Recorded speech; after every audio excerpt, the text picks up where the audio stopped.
नमस्कार, NTV India देख रहे हैं आप। मैं हूं ताबिश हुसैन। कोरोना वायरस के लगातार बढ़ते मामलों में भारत ने इटली को भी पीछे छोड़ दिया है। अब दुनिया में कोरोना के मामलों में 6ठे नंबर पर हम पहुंच गए हैं और भारत में अब तक कोरोना के 2,36,000 से ज्यादा मामले आ चुके हैं।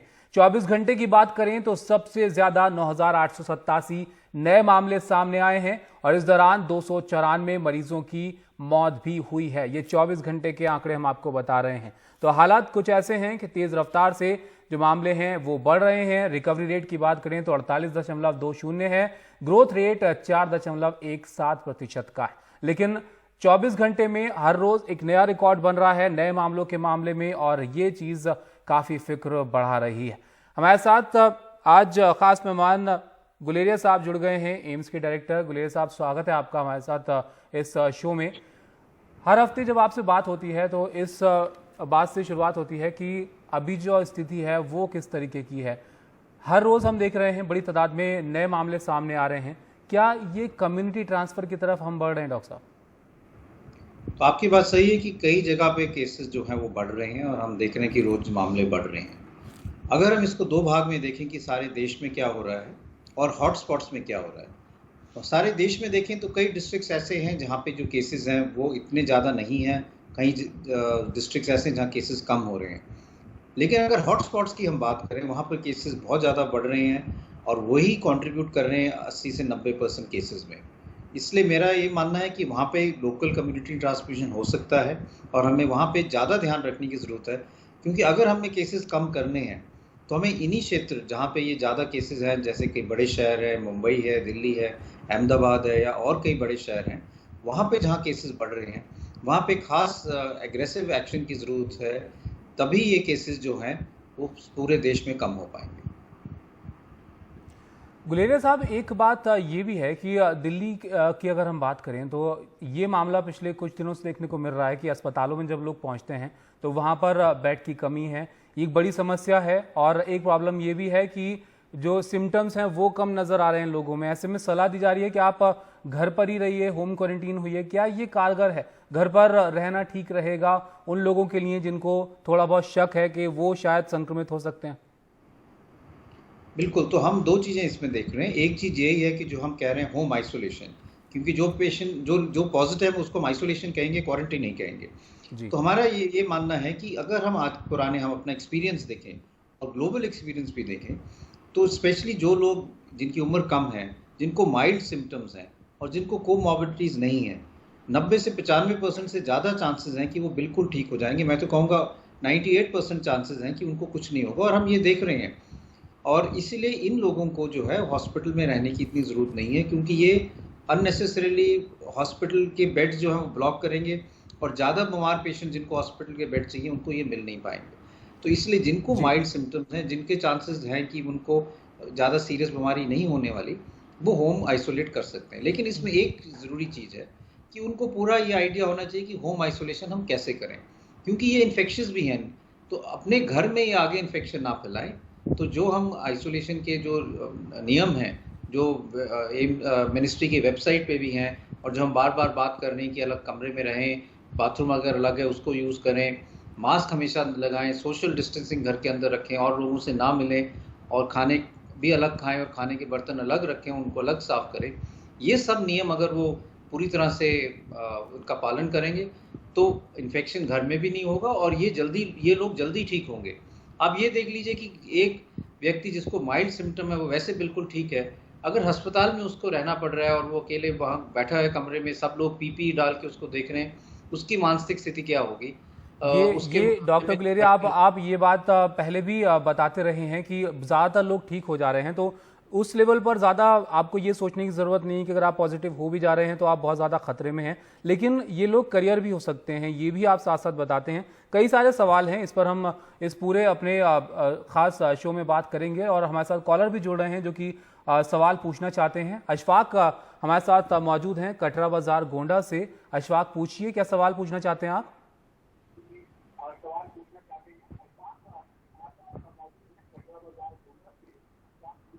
अशफाक, आप सुन पा रहे हैं तो आप अपना सवाल पूछ सकते हैं। डॉक्टर गुलेरिया साहब से ये पूछना चाहता था जी। कि जो डॉक्टर गुलेरिया साहब ने बताया था कि जून में और जुलाई में ज्यादा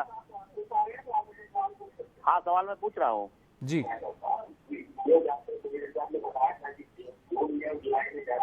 ज्यादा मरीज होंगे, ज्यादा मरीज होंगे, वो तो बात बिल्कुल सही निकली।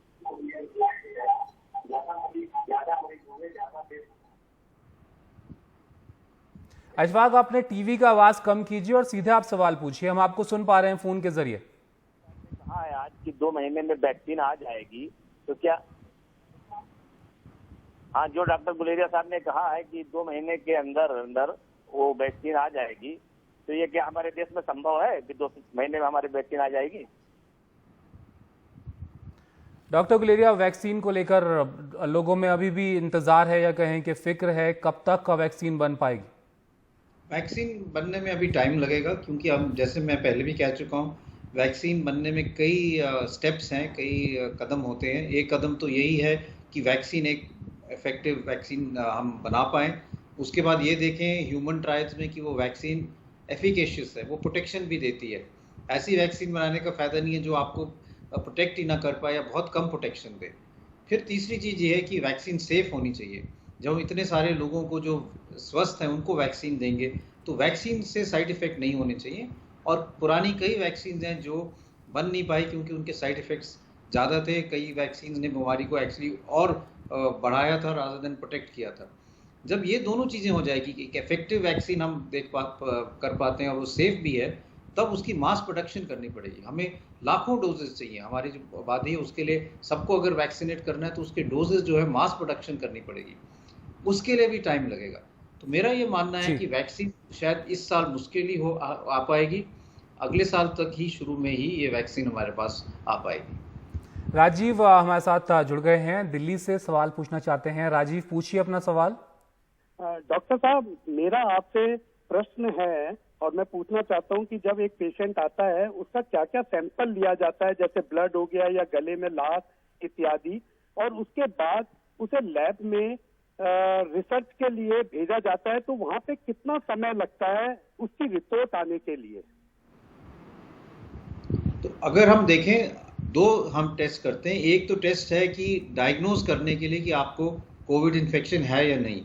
उसमें खून की जांच नहीं करते, सैंपल लेते हैं नाक के पिछले हिस्से से या गले से, और उसका हम एक टेस्ट है RT-PCR, वो टेस्ट करके देखते हैं कि आपके नाक में या गले में कोविड वायरस है या नहीं है। जो लोग दाखिल होते हैं उनके हम और जांच करते हैं देखने के लिए कि ये जो वायरस है ये आपके शरीर में और कोई प्रॉब्लम तो नहीं क्रिएट कर रहा जिससे आपके ब्लड में क्लॉटिंग ज़्यादा हो सकती है, या आपके किसी और ऑर्गन जैसे हार्ट है, किडनीज हैं, उसमें असर तो नहीं कर रहा, और उसके हम पूरी तरह से दवाई शुरू करें।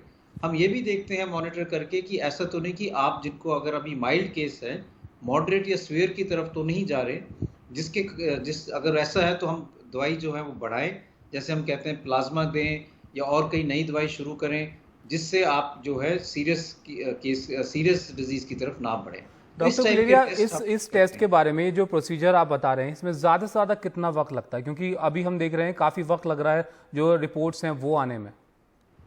तो ये जो है ये दो आप इसमें, एक है डायग्नोस्टिक रिपोर्ट और दूसरा है जो एडमिटेड पेशेंट्स के हैं। जो डायग्नोसिस रिपोर्ट्स हैं वो हर एक लैब की अपनी अपनी वेरिएशन है। कई जगह लैब में बहुत ज़्यादा स्ट्रेन है, रिपोर्ट आने में 2-3 दिन भी लग रहे हैं डायग्नोसिस के लिए, लेकिन कई लैब्स हैं जो 24 घंटे के अंदर रिपोर्ट दे रही हैं। हमारी रिपोर्ट, हम हमारे हॉस्पिटल के जो रिपोर्ट है, सुबह जब सैंपल हम लेते हैं तो शाम के 5 बजे तक सारी रिपोर्ट्स कोविड पॉजिटिव है या नेगेटिव आ जाती हैं। लेकिन कई लैब्स हैं जहाँ पे रोज के उनको बहुत ज़्यादा सैंपल करने पड़ते हैं, हज़ारों में करने पड़ते हैं, और उसमें कभी कभी 2-3 दिन लग जाते हैं। तो लेकिन जो एडमिटेड पेशेंट्स हैं उनमें जो ब्लड टेस्ट करते हैं उसकी रिपोर्ट तो कुछ घंटों में आ जाती है, क्योंकि ये तो सीरियस पेशेंट्स हैं। इसके लिए इनको हम एकदम रिपोर्ट चाहते हैं कि आगे हमें इनको बचाने के लिए क्या करना है।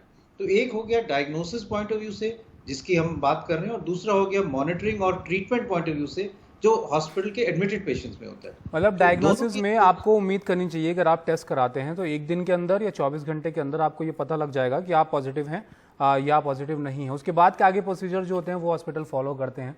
पंकज हमारे साथ मौजूद हैं देवघर से। पंकज, आप अपना सवाल पूछ सकते हैं। जी नमस्कार डॉक्टर साहब, जैसा कि आपने पहले भी कहा था कि ये जून का जो मध्य होगा काफी पीक रहेगा यह कोरोना, और ऐसी स्थिति में जब लॉकडाउन भी खोल दिए गए, सारे ऑफिस खोल गए हैं, स्कूल भी खोल रहे हैं, तो कितना खतरनाक हो सकता है आने वाले दिनों में? क्या यह संख्या और बढ़ सकती है या बरसात में संख्या और बढ़ेगी कोरोना मरीजों की? तो आपका बात सही है कि अब जैसे जैसे लॉकडाउन खुलेगा कुछ हद तक केसेस बढ़ने की शंका है। मेरा ये मानना है कि ये जो अगर हम केसेस कम करना चाहते हैं जैसे जैसे लॉकडाउन खुलता है, तो ये हम सबकी रिस्पॉन्सिबिलिटी बनती है। जैसे हम बाहर जाएं हमेशा मास्क लगाएं, सोशल डिस्टेंसिंग का पूरा ध्यान रखें। ऑफिस में भी जब हम बैठते हैं, अब जैसे जैसे ऑफिस खुलेंगे तो हम अलग एंट्री और अलग एग्जिट करें, जिससे लोग क्रॉस ना करें एक दूसरे को। टेप लगा के एक एंट्री बनाएं। लिफ्ट में भी कम लोग जाएं या कोने में ही खड़े हों लिफ्ट में, मुंह द्वार की तरफ करके, जिससे अगर हमें खांसें तो हम एक दूसरे को इन्फेक्शन ना दें। बैठने की जगह भी ऐसे बनाएं जिससे हम सोशल डिस्टेंसिंग मेंटेन कर पाएँ, टेबल के आमने सामने ना बैठें। और खाने जैसे खाना या चाय पीते हैं, हम पहले आदत थी कि लंच ब्रेक है सब लोग इकट्ठे लंच करते थे, कुछ महीनों के लिए हमें अकेले बैठ के लंच करना पड़ेगा। और ये सब चीज़ें अगर हम कर पाएंगे तभी हम लॉकडाउन के उठने के बाद केसेस को कम कर पाएंगे, नहीं तो केसेस इस महीने और बढ़ेंगे। डॉक्टर गुलेरिया, ये सवाल शायद इसलिए लोगों के मन में इतना ज़्यादा आ रहा है क्योंकि जब लॉकडाउन लगाया गया था तो शायद इस वजह से कि जब आप बाहर निकलते हैं तो शायद मुमकिन ना हो पाए कि आप लोगों से इतनी दूरी बनाए रखें, क्योंकि रोज़मर्रा के जो आपके काम होते हैं आपको अंदाज़ा नहीं होता आप कब लोगों के टच में आ जाएं नहीं आ जाएं। तो अब आपको आप जा सकते हैं, जिस तरीके से ढील मिल रही है तो लोगों की फिक्र थोड़ी सी बढ़ रही है। बहरहाल सवाल हम लगातार पूछ रहे हैं, आप भी अपना सवाल पूछ सकते हैं। डॉक्टर गुलेरिया हमारे साथ बने हुए हैं, एक ब्रेक के लिए यहाँ पर रुकते हैं।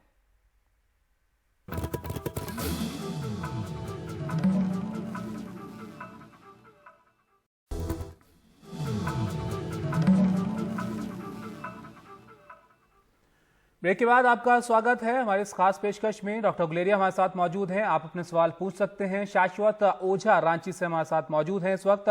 शाश्वत, पूछिए अपना सवाल। हेलो जी। हाँ, गुड इवनिंग सर। मैं क्लास 9 का स्टूडेंट हूँ। मेरा ये सवाल है कि अगर स्कूल खुलते हैं तो बच्चों को कितना खतरा है? क्या 10 साल से नीचे के बच्चों को सबसे ज्यादा खतरा है? कृपया बताने का कष्ट करें। आपका सवाल बहुत अच्छा है, क्योंकि ये बात सही है कि स्कूल जब खुलेंगे तो हमें ज़्यादा ध्यान रखना पड़ेगा। कई देशों में जब स्कूल खोले गए तो ये देखा गया कि केसेस एकदम बच्चों में ज़्यादा हो गए। पहले हम ये सोचते थे कि बच्चों में केसेस इतने नहीं होते हैं, लेकिन ये बात गलत साबित हुई है, क्योंकि केसेस इसलिए नहीं हुए कि स्कूल जल्दी बंद कर दिए गए। लेकिन अब जब स्कूल खोले जाएंगे तो बहुत ध्यान से खोलना पड़ेगा। और स्कूल में सोशल डिस्टेंसिंग बच्चों में करना बहुत मुश्किल होता है, वो बच्चे इतने समझ नहीं पाएंगे, मास्क लगाना भी मुश्किल होगा। इसलिए ये जो चैलेंज है ये एक बहुत बड़ा चैलेंज है। और मेरा ये मानना है कि हमें स्कूल जो है वो कुछ देर के बाद खोलने चाहिए, कुछ टाइम जब हमारे केसेस कम हो या होने लगे तभी हमें स्कूल खोलने के बारे में सोचना चाहिए। इसमें कोई जल्दी नहीं करनी चाहिए। आयशा हमारे साथ जुड़ गई हैं। आयशा, पूछिए अपना सवाल। इवनिंग सर, मेरा सवाल ये है कि अगर सपोज अगर मैं इन्फेक्टेड हूँ और मैं बिल्कुल हेल्दी हूँ, मेरा कोई सिम्टम्स मुझे किसी को भी मुझे नहीं लग रहा है और मेरे घर में मतलब मेरे आसपास जो है वो भी बिल्कुल हेल्दी है, तो ये मैं कैसे एश्योर करूँगी कि मेरे अंदर जो इन्फेक्शन है, जो मेरे अंदर वायरस है, वो कितने दिन तक मेरे अंदर सस्टेन कर रहा है? तो आपका ये कहना है कि अगर आप एसिम्प्टोमेटिक हैं, मतलब आपको कोई लक्षण नहीं है लेकिन आपको कोविड हो गया है, तो आपके अंदर वायरस कितने दिन तक रह सकता है? इसमें ये साइंस ने देखा गया है कि अगर किसी को सिम्टम वायरस इन्फेक्शन हो जाए और वो चाहे उसको लक्षण ना भी हो, तो नॉर्मली 7 से 10 दिन तक उसकी इन्फेक्टिविटी खत्म हो जाती है और उसके बाद वो वायरस जो है वो बॉडी की इम्यून सिस्टम उसको खत्म कर देता है और फिर वो इंसान आगे इन्फेक्शन नहीं फैला पाता। इसलिए हमारी जो गाइडलाइंस हैं वो यही कहती हैं कि अगर आप 10 दिन हो गए और आप एसिम्प्टोमेटिक थे टेस्ट होने के बाद, या अगर आपको बुखार वगैरह है और 10 दिन हो गए और 3 दिन ऐसे हुए हैं जिसमें आपको बुखार नहीं आया और कोई लक्षण नहीं है, तो आप घर जा सकते हैं। आपको फिक्र करने की ज़रूरत नहीं है, टेस्ट करने की भी ज़रूरत नहीं है, क्योंकि अब जो है वायरस जो है आपके शरीर में नहीं रहा है। अगर वायरस के कुछ कीटाणु रहेंगे तो वो नॉन वायबल है, जो हम कहते हैं डेड वायरस है, और इसलिए इसमें कुछ करने की ज़रूरत नहीं है। डॉक्टर गुलेरिया, आज जितने ही सवाल ले पाएंगे, आपका बहुत बहुत शुक्रिया हमारे साथ जुड़ने के लिए। उम्मीद है अगली बार आपसे बात होगी तो बेहतर हालात होंगे और घटते हुए मामलों के बारे में हम बात कर रहे होंगे। फिलहाल इस शो में इतना ही। आप देखते रहिए NDTV इंडिया, खबरें लगातार जारी हैं। नमस्कार।